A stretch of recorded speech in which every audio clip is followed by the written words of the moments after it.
Hey everyone, this is Man Shark Sub LPs. I'm Sub, and this is Odyssey, the Invention of Science. One note quickly, I was checking the Steam store page like literally 5 minutes or 5 seconds ago basically to find out the publisher and developer for my description down below. The Young Socratics, by the way, which seems to be a Stanford University group, which is cool.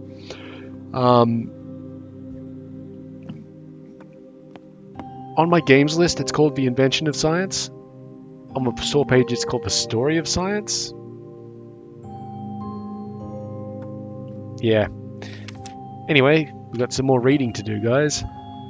So if you remember, we are on the Wretched Islands. We are solving puzzles to try and rescue Kai, Sid, and their mum and dad from pirates. July 9, 6:30 p.m. Sid decided to just stay with me till Mum and Dad and Gulam made up for the night, or came up for the night.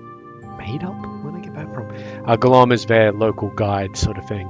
His expertise, his qualification is that he shipwrecked on the islands at some point.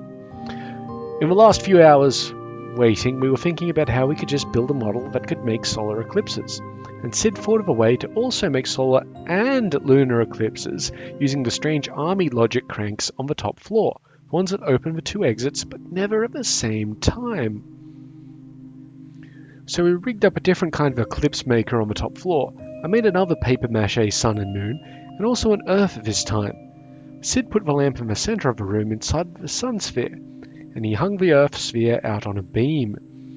Then he put the moon on a small beam attached to a spool around the post holding the earth. Last, he rigged up a belt so that turning the crank which opened the doors would also make the moon go around the earth. So now by turning the crank, we can make both eclipses, the moon casting its shadow on the earth and the earth casting its shadow on the moon, and each opens one of the two doors, pictured here. Playing with our models, waiting for Mum and Dad to come for dinner, I thought more about how to prove the earth was a sphere. The new eclipse models were interesting, but I don't think they can help with the shape of the Earth. They even assumed the Earth was a sphere when I hadn't proven that yet. Maybe Dad will be ready to give me a hint about how to do that tonight. Going off how Dad's hints have been going so far, that actually you're just going to get a weird story, which when you look back on it will be like, oh okay, that makes sense. After dinner, I asked Dad about proving the Earth was a sphere. He said the answer can be found in what the pirates had written about the Carib astrologer's arguments. They were surprised how much he knew compared to his people. The astrologer spoke of lunar eclipses they had seen before that happened higher in the night sky so they could see them progress. The shadow slowly moving across to cover the whole moon over hours. He also spoke of solar eclipses they had seen. Don't look at a solar eclipse, guys. Don't be like Trump. And how they were the same kind of thing, but with the moon casting its shadow on the Earth. That surprised me. I've seen solar eclipses before on web videos, not in real life, and it just looked like something round and invisible covered the sun over time. You couldn't see the moon itself at all. The part of the sun it was covering just looked missing. Dad said it took lots of observations to figure this out. Ancient astronomers saw that lunar eclipses only happen when the moon is full, which makes sense if it's caused by the Earth getting in between the sun and the moon, because that's when you see a full moon. With solar eclipses, the moon must be between the Earth and the sun, and that's during a new moon, which is not seeing the moon at all really, because no light is shining on the side facing the Earth. The Carib astrologer knew all this, but he still thought the Earth was flat, like a round disc, according to the pirates. It took more proof and time for people to finally accept that the Earth was a sphere. The last piece, he said, came from watching lunar eclipses. I think I know what he means. Those are the only time you get to see the Earth's shadow anywhere. But since the Earth's shadow on the moon would look curved, shouldn't the Carib astrologer have figured out the Earth was a sphere? Or could a round disc also cast a curved shadow? Since I'm stuck up here, letting my ankle heal, I think I'll build another model. I overdid this model too. But now I'm thinking about bringing my models in to show everyone at school when we get home, so it's okay to make them nicer than they need to be. Let's see if you can get all this rubbish on the boat. Like, come on, man. This one was tricky. I needed a sunlight to hit the Earth and cast shadows on the moon, but using both flat and spherical Earths.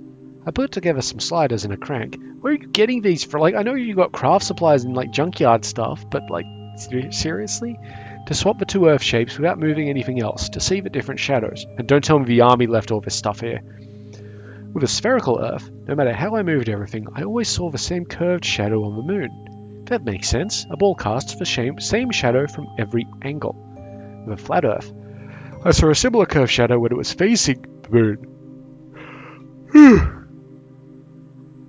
That would be a lunar eclipse when the moon is high in the sky.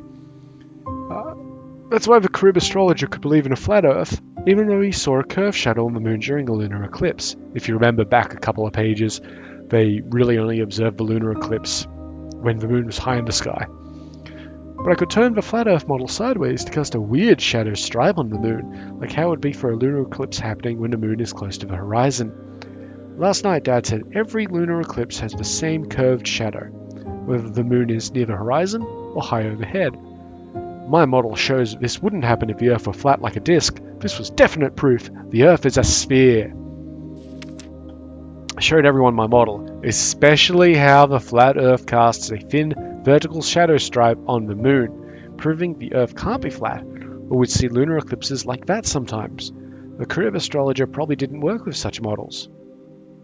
See? That's not a moon! That's a battle station! July 11, 5:30 AM. It was a little windy last night, so Mum, Sid and Galam put their sleeping bags inside the main room of the top floor. Dad stayed out with me on the exposed observation deck. I guess he could tell I wasn't asleep, and he asked me what I was thinking about. I was satisfied that I finally had direct evidence the Earth is a sphere. I learned that Aristotle had also given this argument, so he was clearly an experienced philosopher. I also thought Aristotle's physics made sense, in how it explained why the Earth is round and why antipodes don't fall off into space. But it also led to the conclusion that the Earth was stationary at the center of the universe. I know that's not right. It seems strange to me that Aristotle could be clever in some ways, but also believed things that were so wrong. Dad reminded me that things today which seem obvious weren't so back then. How could I know the sun didn't go around the Earth without modern information? I'd proven the Earth and the Moon were spheres, but the shapes of planets and moons had nothing to do with what was circling what. That was a whole different problem.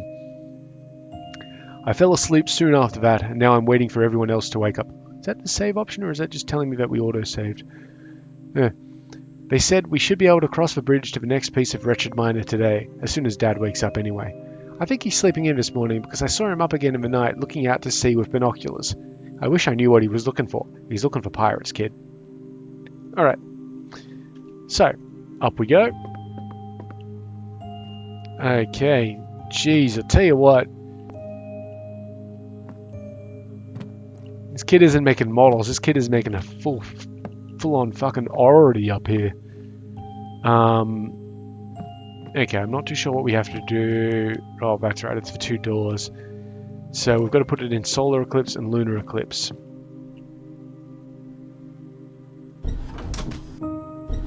So let's go for a lunar eclipse. I think that looks about right.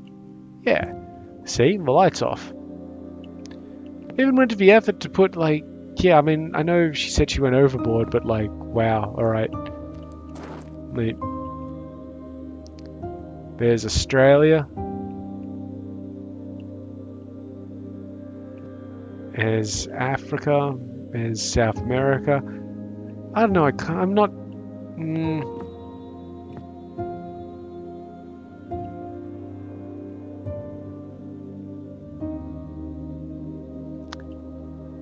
Sure.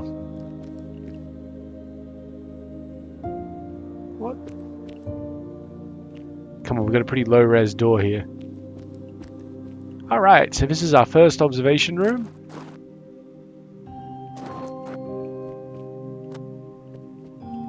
Okay.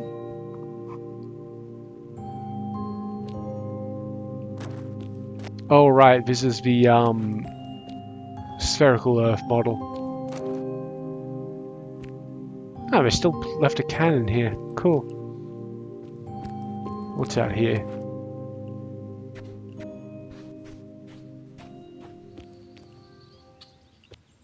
Ah. 20 kilos, but it's locked. And over there is the actual zip line.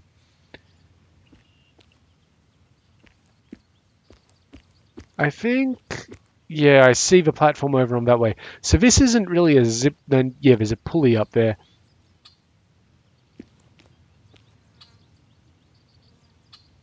Yeah, the bottom rope wouldn't move, the top one will. Yeah, so this is less of a zip line and more of a um, fucking, what do you call it? Hey, there's my boat. Um,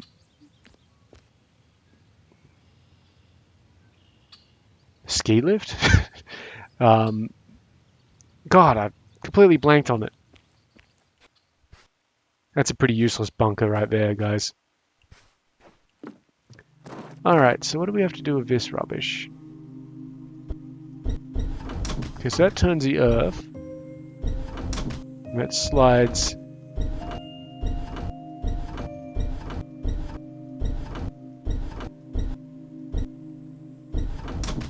Okay. Ah.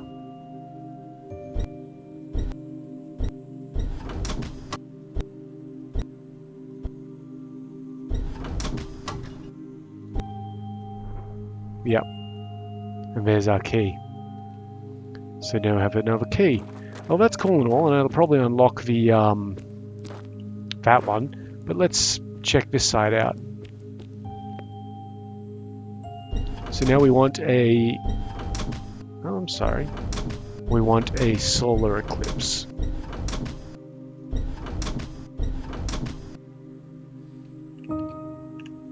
Damn it. There we go. That's a nice little effect of the light coming in through the holes. Yep, there's a solar eclipse. Technically, I mean, we can't get up there to really check it out. But this side's now open. Ah, right. Yeah, okay, cool. So that's great. Nothing of use on this side.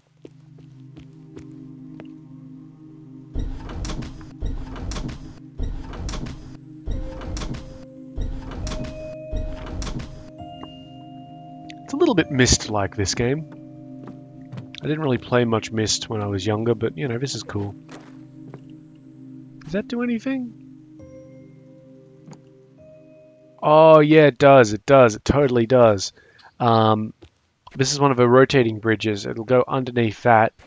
Bit of a weird setup for them to have this here. If the army put this here, because that wouldn't have been like that when the army was here. Like, really, this is obvious concrete and rebar. Anyway.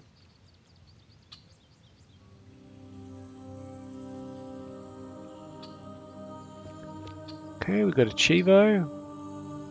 Yeah, see, that's the counterweight.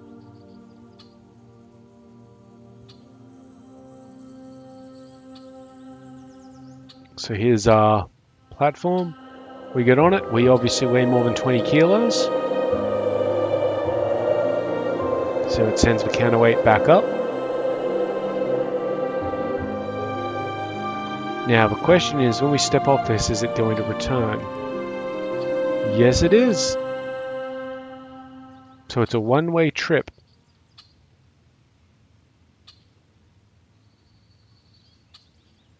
Of course, you could just pull on it. Like, it's going to take a bit of effort because 20 kilos is 20 kilos, but you could just pull on it. All right, here we are in a new setting. We've got a locked door here.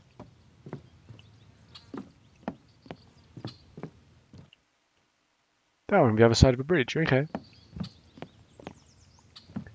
Some solar panels that they set up. They brought a lot of shit with them. What, do they have a full-on yacht or something? Okay, let's just have a quick look around down here. Because this is how you get back over there if you need to. Alright. Oh, is there something down here?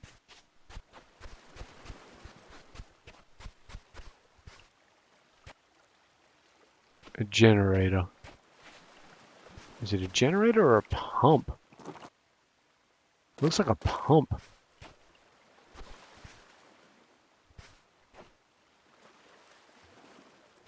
But what would it be pumping to?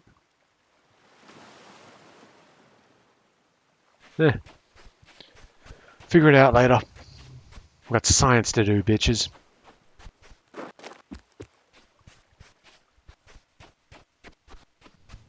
Alright, let's head inside the open building with the power on and see what's up. Okay, so we are getting power through here. Where's that? Oh, from the solar panels, of course. Alright, so first things first.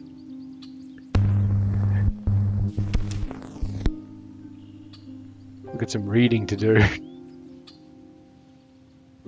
July 11, 4:30 p.m. We crossed over the fixed rotating bridge this morning, but we found we still couldn't get over to the main part of Wretched Minor. There was another bridge we needed to cross, and it was broken too. The first bridge took almost a week to repair, and Mum thinks this one might take longer. The zip line leading here from the bunker island was easy to fix, though, and Sid took care of that first thing. It works great. My ankle is still swollen and hurting too much for anyone to help me up to the top of the bunker and over, so I only got to ride it once so far, pictured here. This bit of Wretched Minor has a couple shacks on it, with nothing inside but some tables and barrels. There's an old well around back covered by an army grate. Mum says we might look into it later if we need a fresh water source. Pictured here. The exciting part is a tall radio tower. Pictured here. But we can't figure out how to reach it. Sid has a theory though. We can rotate the bridge from this side so it doesn't connect back to the bunker island. When we do, it connects to steps leading down to a small lagoon. Sid dove in and said the steps led to a door, but he can't open it with all the water pushing against it. He thinks it might lead to the tower. We have a sump pump and Mum... okay. Okay, sump pump, and Mum says we might empty the lagoon later and see, but she can tell high tide will just fill it up again, so we'll have to be careful. So it is a pump. We're using it to empty part of the lagoon. A lagoon being a lake on an island, generally, if I remember correctly. We have the bridge turned away from Bunker Island. The only way to get here is by a zip line, so Mum and Dad decided these two shacks would be our new base. In case anyone comes and figures out the two combination locks in the bunker, Mum put a padlock on the zip line and has the only key. At night we can rotate the bridge away, and that makes Dad feel secure. I think he's being paranoid. We haven't found more evidence that anyone's been here, and we haven't seen any boats or lights out to sea. Galam tells us people do sail by from time to time, but everyone knows it's very dangerous because of all the rocks, so no one ever comes too close. There's nothing to worry about. Pictured here. July 11, 9:15 a.m. I was thinking about how stars follow circular patterns in the sky. If the stars were doing the moving, they would all have to go different speeds depending on how far they were from the pole star, to keep the same distances from each other and not get all scrambled. Pictured here. That sounds magical, and I wondered how Aristotle would explain it if the Earth was stationary at the center of the universe. He did explain it by magic. Like literally, that's that's how it's about to be explained. Isn't it much simpler for one thing, the Earth, to spin instead of thousands of stars to move the other direction, all at different speeds but staying perfectly synchronized? To be Occam's razor. Dad told me Aristotle said all the stars are embedded in the surface of a celestial sphere made of ether. The stars were spots of the celestial sphere where the concentration of ether was dense enough to be luminous. This celestial sphere rotated as a single unit around the Earth about once a day. Well, pole star, celestial sphere, pictured here. So yeah, Aristotle's thing was the Earth doesn't rotate. No, that doesn't make any sense. There's a bigger sphere around the Earth that rotates. The pole star was on the northern pole of this spinning celestial sphere, and that's why it didn't move while all the other stars seemed to revolve around it. Aristotle believed either the substance stars were the substance stars were made of, was weightless and had a natural tendency to move in circles, so no effort was needed to rotate the celestial sphere. Again, magical. Like magical thinking, special pleading, come on. The Earth rotating made no sense to him since he believed the natural motion of the heavy elements, earth and water, which make up the Earth, was along a straight line towards the center of the universe, not circular motion. Pictured here. I thought it made more sense for only one thing, the Earth, to be doing the moving, not the countless stars, but putting them on a celestial sphere was a clever way to make the spinning sky also one thing. I'll have to find some other angle to uncover problems with Aristotle's model. I mean, you just logic it. It's special fucking pleading. Come on. Apparently my internet has just died. Hopefully that doesn't influence anything here. July 12, 8:45 p.m. Sid and I have been watching the stars ever since we got to the Wretched Islands, and I've noticed a little higher each night when they appear after sunset. Pictured here. It's like they're rising a bit sooner each day. A day is 24 hours long, and it looks like the celestial sphere takes slightly less time than that to rotate once around. Dad told me I'm right. The celestial sphere takes about 4 minutes less than 24 hours to rotate one full turn. Because of this, every night the stars rising at the eastern horizon are progressively different.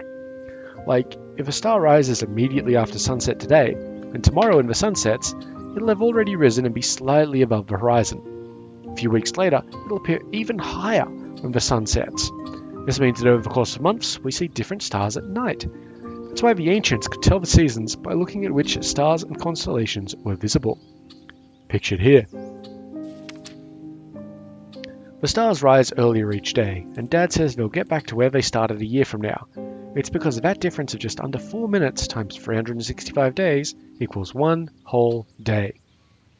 So if a star is rising on the horizon exactly at sunset today, a year later it will rise at the same time. I told Dad that this was a problem for Aristotle's celestial sphere model.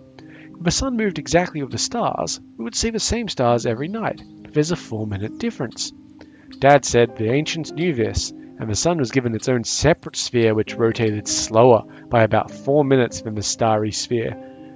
That explains how the sun moves a little slower than the stars, and after a year it gets back to the same position it had before on the starry sphere. Again, special pleading. You're like, oh, this one thing would disprove our model, so add another layer of like a literal layer of complexity to it. Like, alright buddy. I never thought much about how the stars were different at night, or how they were the same on the same night every year. I'm going to have to think about that some more. I rubbed paint thinner on a plastic globe I had, and when the paint came off, the globe itself was transparent. So I used it to build a model of the celestial sphere with the stars rotating around a spherical Earth in the middle. Pictured. Sid helped me put in a light bulb on an armature representing the sun, which also rotated around. Geez, I tell you what, you don't often have people use the word armature today. Which also rotated around the Earth with the celestial sphere using the same crank, but it could also be moved relative to the celestial sphere using another crank. So while the first crank showed how the sun and stars rotate around the Earth every day, the second crank helped me see how the sun moved relative to the stars over a whole year. Surprised they didn't just gear it up to make that difference if we're dealing with, like, these kids have everything they need. The ancient people divided the stars in the sky into patterns called constellations. The path of the sun around the celestial sphere throughout the year was divided into 12 parts, one for each month of the year. I didn't know until Dad told me that the idea of a month comes from how it takes about 30 days for the moon to cycle through all its phases. The word month comes from the word for moon.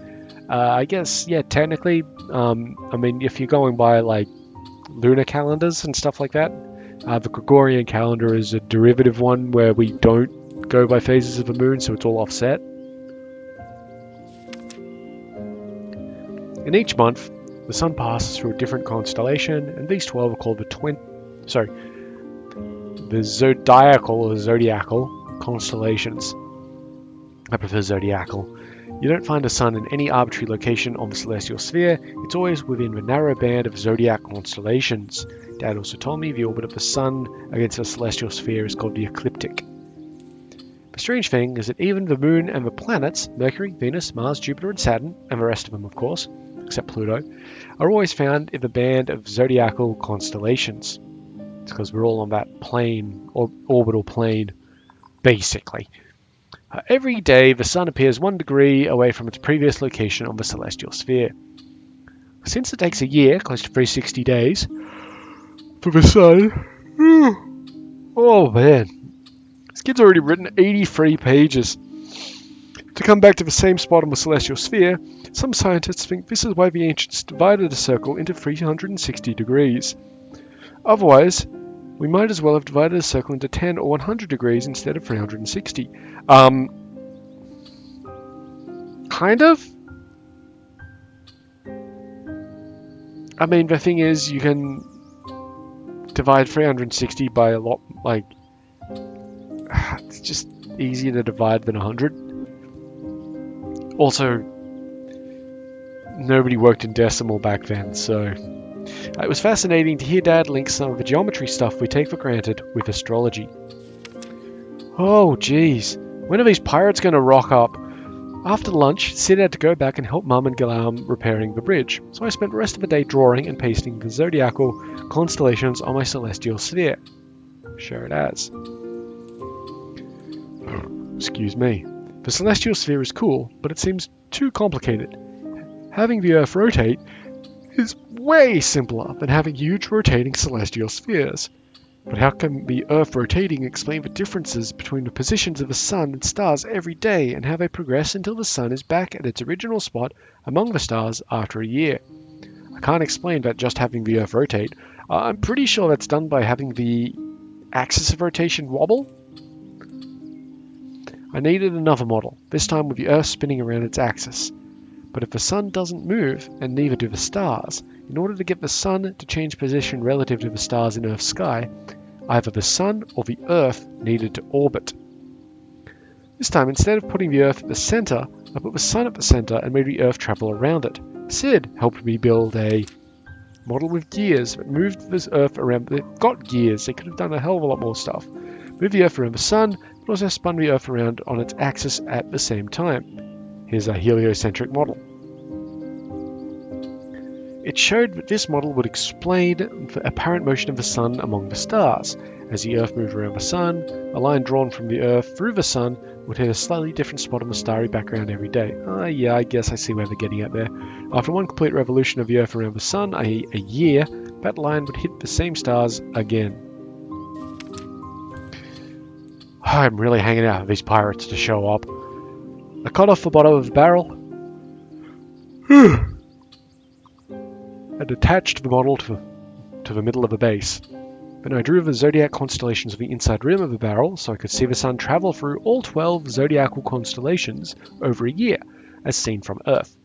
Now I have two models. Is that why, that must be why you can divide the year into, like, this is, like, if you're born in this section, you're a Cancer, and this one you're a Capricorn, and stuff like that. Because that must be when the Sun's in that section. Yeah, cool. Now I have two models, which both explain the same observations, and I'm determined to show Dad that my model with the Sun at the center is simpler and better. July 14. After dinner, I realized there was a problem with the Earth-centered or geocentric celestial sphere. How old is this kid? Like, I know that, like, Dad's a scientist and Mum's an engineer, but, like, how old is this kid? It explained how the Sun would move relative to the stars and the zodiacal constellations. I mean, they're going to school, so they can't be too young. But we also have seasons. In summer, it's hotter and the Sun is up for longer. In winter, it's colder and the days are shorter. This is where the wobble comes in, I think.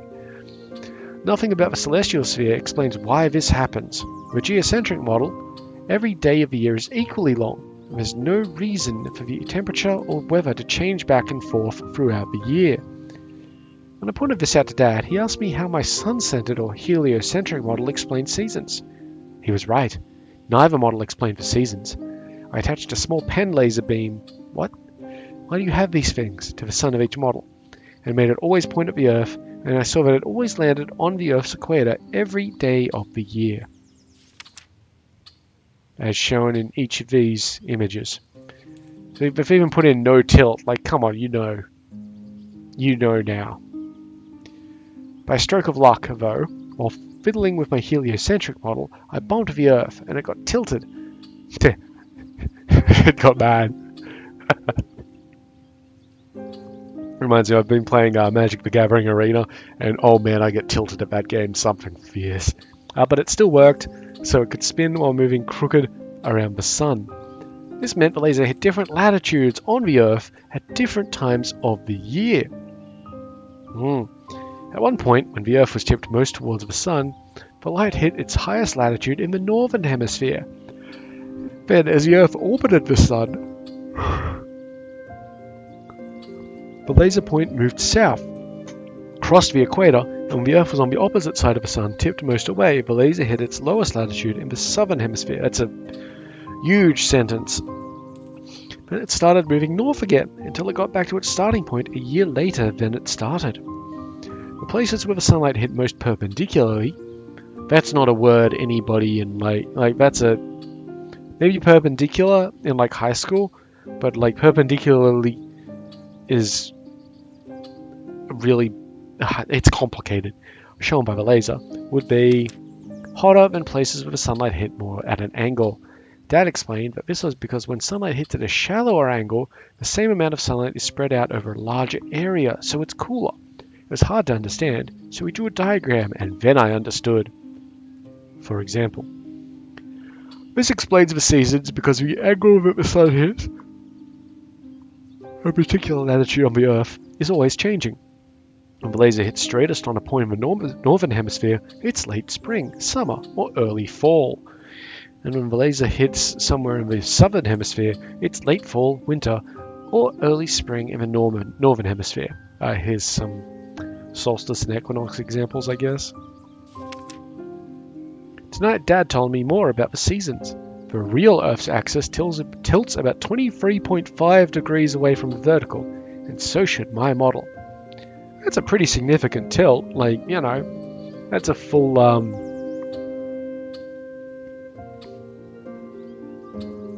like 8 for the turn, oh no, a 16th for the full turn, huh. Yeah, so here are your examples here. Tipped that much, the laser light hits the northernmost latitude, called the Tropic of Cancer, on the day called the summer solstice, crosses the equator on the autumnal equinox, reaches the southernmost latitude, called the Tropic of Capricorn, on the winter solstice, then crosses the equator again on the spring equinox to finally return to the northern hemisphere. I wonder if they're called like obviously I know, you know, tropics because it's the tropical area and like between the lines here, if it's because that's when Capricorn is. Yeah, I'd say that's probably it. I said all this was great, but didn't it prove the geocentric model was wrong? The celestial spheres didn't explain seasonal changes like this. But no, Dad said I tipped the Earth of my heliocentric model to get it to work, and something similar could be done with a geocentric model.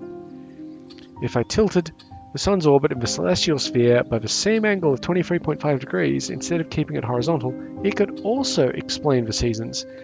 Doesn't it then change like daily?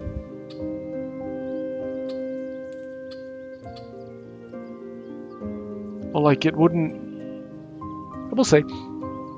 I made these changes, plus added a pen laser to the geocentric model, and I saw sunlight fall directly on different latitudes throughout the year. Okay. On the summer solstice, the sun was highest along the ecliptic, and the laser hit the Tropic of Cancer in the northern hemisphere.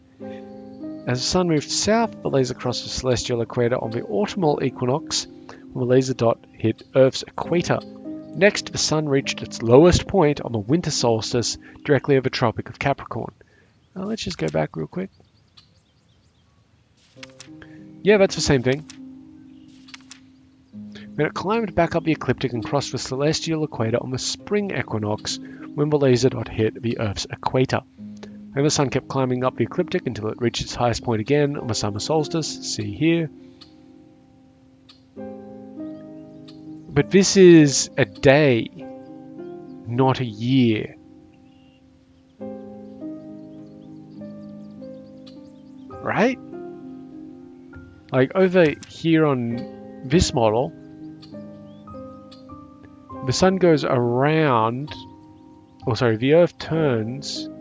I'm not getting, we'll get it eventually. I also adjusted the zodiac constellations to form a band along the ecliptic instead of the celestial equator as I first put them. Now the model can explain everything like the heliocentric model.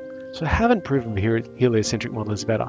The geocentric one still seems more complicated, but it works just as well at explaining everything. So I'm back to square one. You mean sphere one. Okay. So let's see. You know, this is a pretty good model.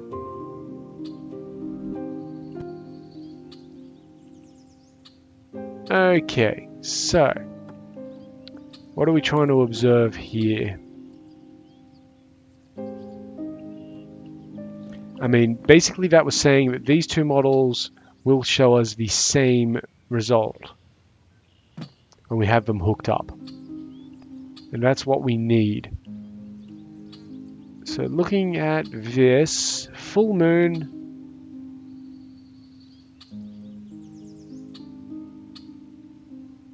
Okay. I'm not too sure I'm getting what they're coming at here.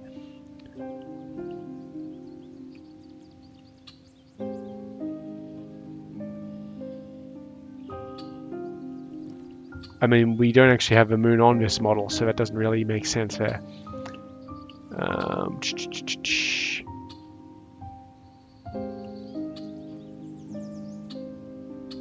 All that, like, what's going... Oh, hang on. These are push buttons. Okay, I don't think that's useful for us at the moment. It's probably going to be explained in that. So instead...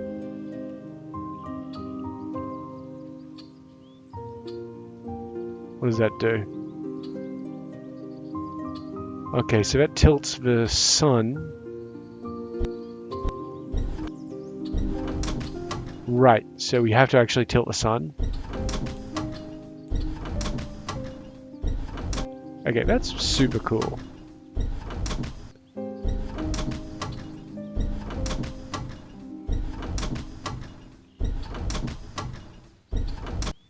Love it. Let's have another quick look through here. The sun reaches its lowest point of a winter solstice. Alright. Let's go to the winter solstice then.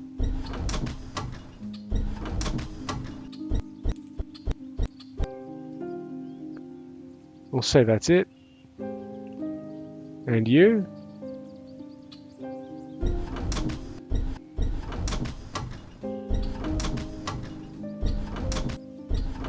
This is super hard to see. There we go, got it. Okay, so now we've got power going this way. Oh, I'm sorry guys, but we've got more reading.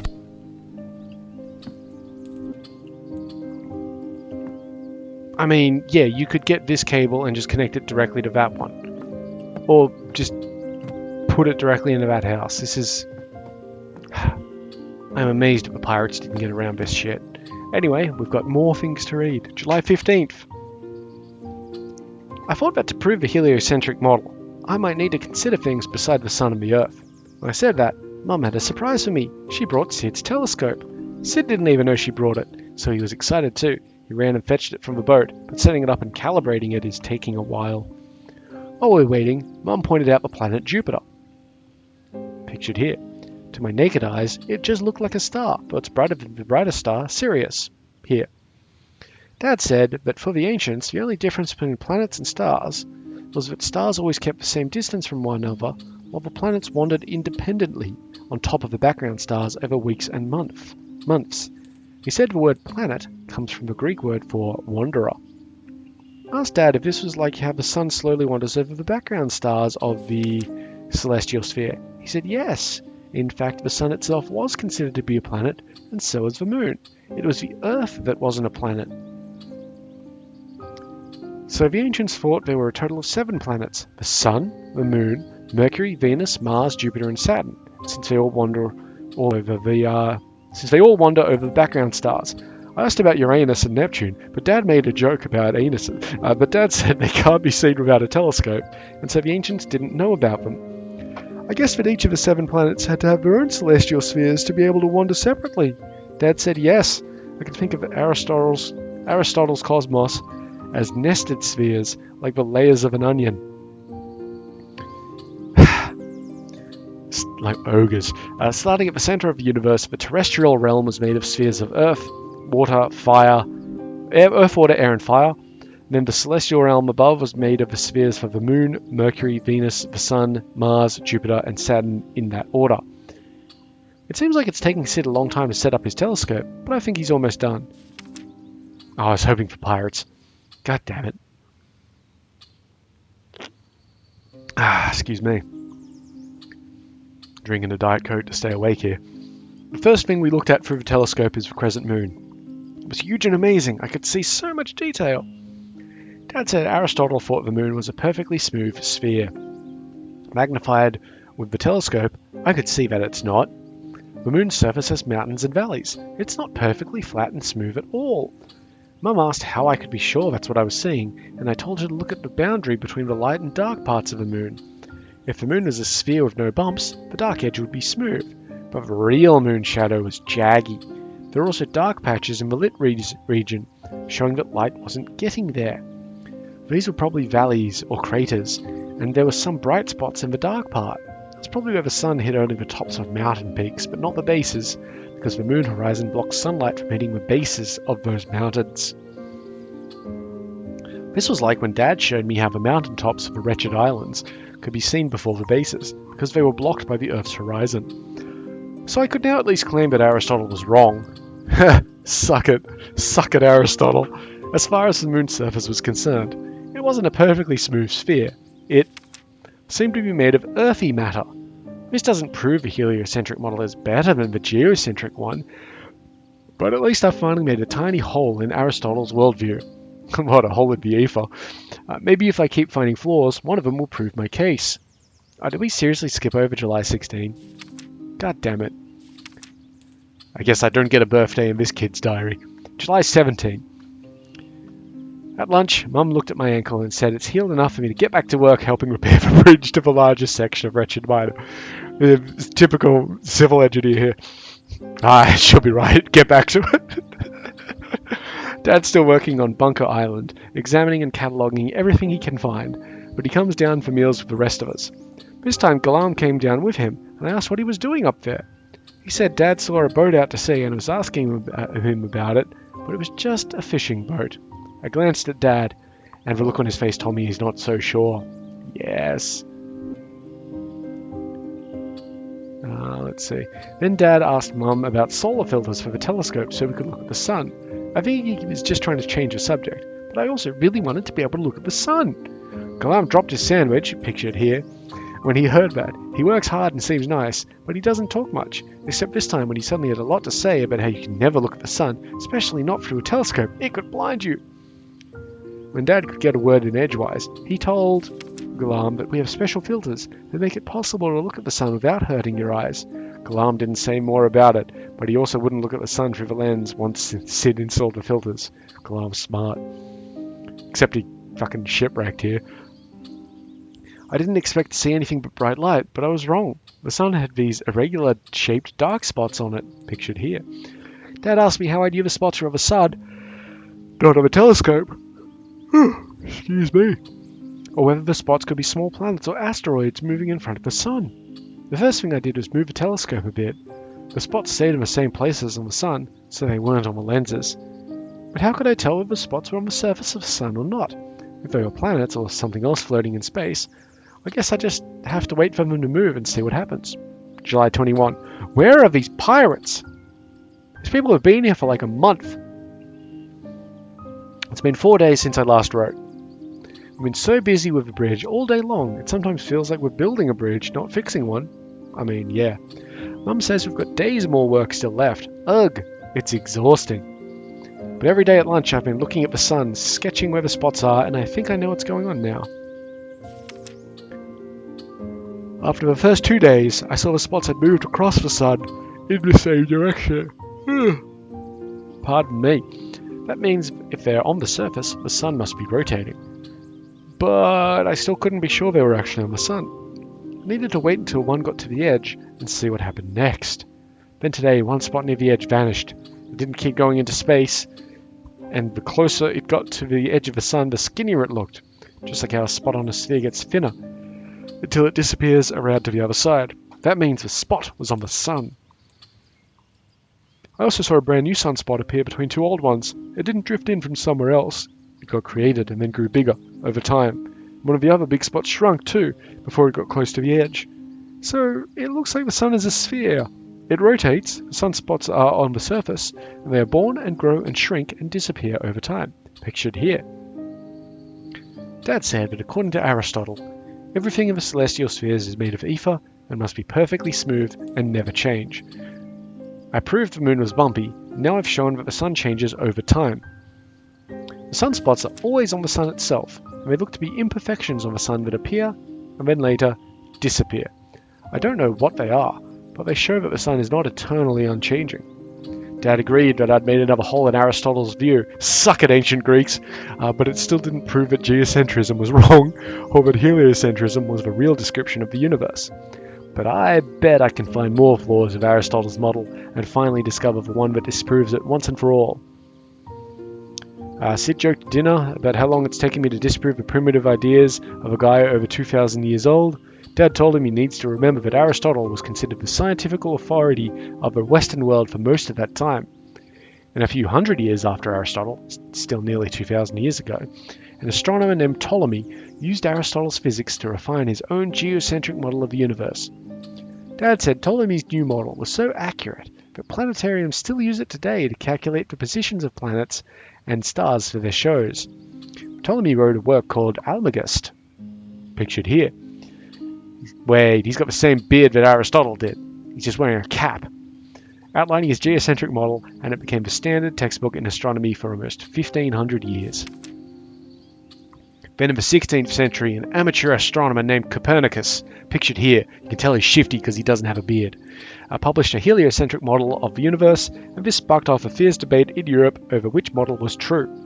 Dad said I was retracing that debate, and he was extremely happy about it, because real science is about investigation and discovery, not just reading the words of a textbook author.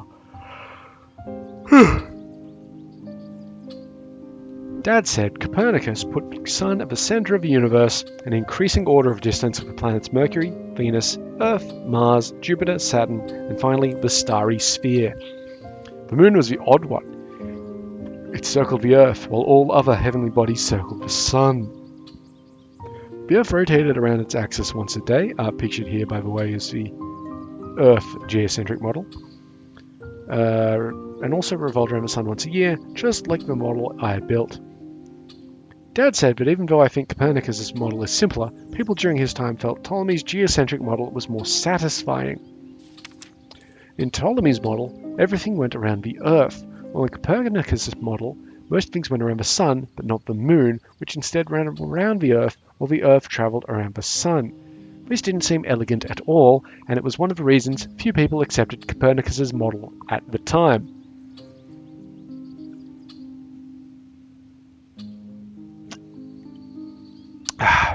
Looking at Jupiter a couple of nights ago, I noticed something interesting. Why didn't you write about it a couple of nights ago, though? Through the telescope, it's an enlarged circular shape, pictured here, but I also saw 4 small dots nearby that I couldn't see without the telescope. I thought they were just faint stars, but tonight, looking again, that's why you're writing it now, these 4 little bits of light were not only in different places compared to Jupiter, they were in different places compared to each other. That means they can't be stars. Dad was happy to hear this. It seemed like he wanted to tell me what they were, but wants me to figure it out. He said I should keep an eye on them over the next few days. I mean, their moons. It's time to go to bed, but Dad says he's going to stay out a while longer. I just peeked out from the shack. He's got the telescope pointed at the horizon. I think I see a flickering light out there. Maybe it's that fishing boat he's worried about. Sid says parents are supposed to be paranoid. It's their job. Here's the fishing boat picture. I cannot wait for these damn pirates to show up. Tonight's the 3rd night I sketched Jupiter with the 4 flecks of light nearby, and it definitely seems like those objects are moving relative to Jupiter. Initially, 3 were on one side, and the 4th was on the other side. And last night I couldn't see one of them, as if it went behind or in front of Jupiter. Then tonight I saw all 4 again, 2 on each side. Could they be circling Jupiter? Were they moons? Dad said I was right. They're small bodies circling Jupiter, and if I kept observing them for weeks, I'd see their circling pattern more clearly. I'm glad Dad didn't wait weeks to tell me, because I immediately saw what this meant. Aristotle and Ptolemy said everything went around the Earth, and only the Earth, but here was evidence that some things went around Jupiter. People said Copernicus' model of everything orbiting the Sun wasn't elegant, because it had this one exception of the moon orbiting the Earth. But now the Earth wasn't the only one. Jupiter has moons orbiting it too. That's a strike against the part of Ptolemy's model, where everything must orbit the Earth. Just because I found something that doesn't, this doesn't mean the Earth goes around the Sun. Just like before when I poked holes in Aristotle's theory without proving my case, this weakens Ptolemy's model, but doesn't prove that the Earth goes around the Sun. That will take more direct evidence of some kind. I'm gonna wear my damn voice out here. I was too excited to sleep after seeing that the lights around Jupiter were moons, so I started looking at stars. Through the telescope, I could see a lot more stars than with the naked eye, but none of them got bigger. They still looked like points of light. Viewing a planet through a telescope turned it into a round disk, pictured here.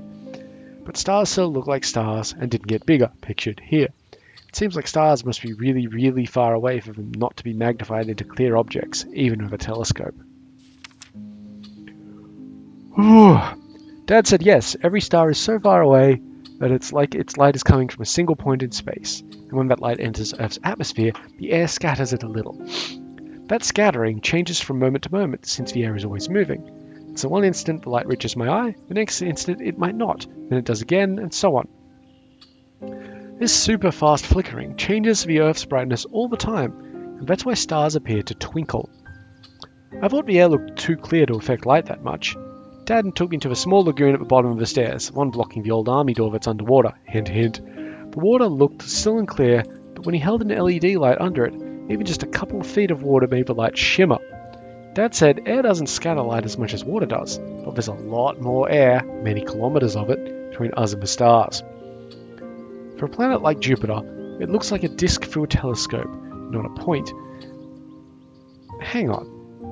They said fall earlier instead of autumn, and now they're using kilometers? Europeans say autumn, don't they?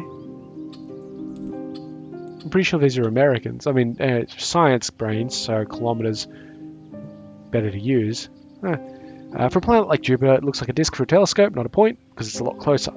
This means the light coming from it isn't coming from a single point, but from thousands of points on its surface.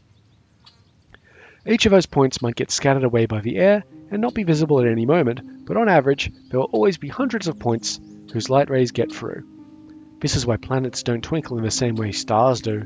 That's really cool. Knowing this, I can easily tell whether something in the night sky is a planet or a star, even without a telescope.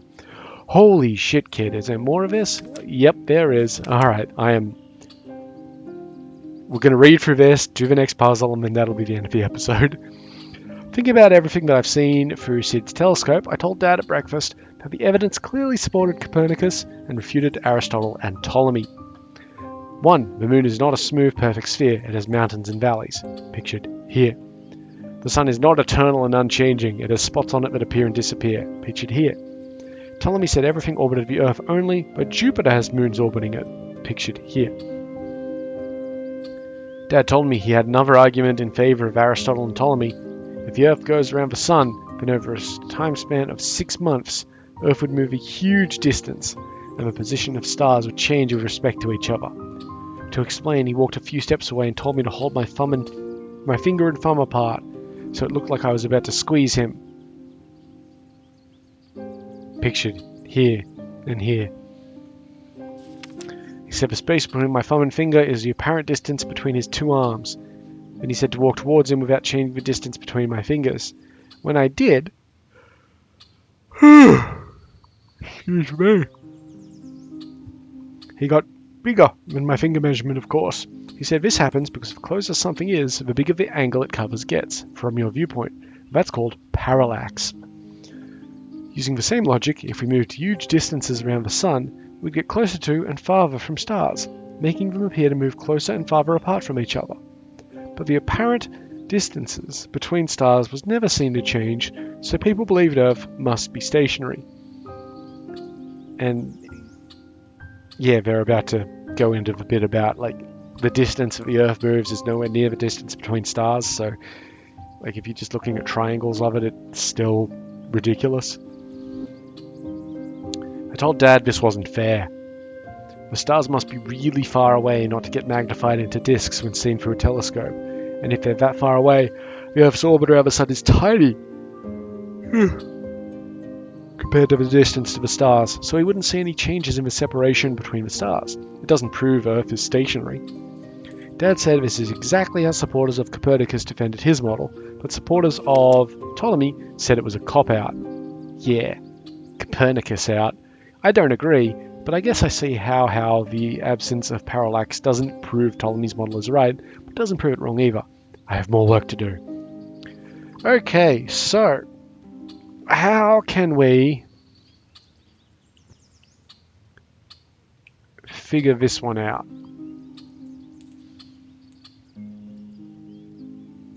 I think that one, because that's real. That one because it's star to star. This one because it's got little spotty things, and that one because it's Jupiter with the moons. Wonderful. We can science, guys. Man, there is a roast cooking outside, and it smells beautiful. Okay, so this line here, around here. So, the door is powered, guys. We are going to go in there next time. In the meantime, however, I've been Sub. You've been yourselves. Later.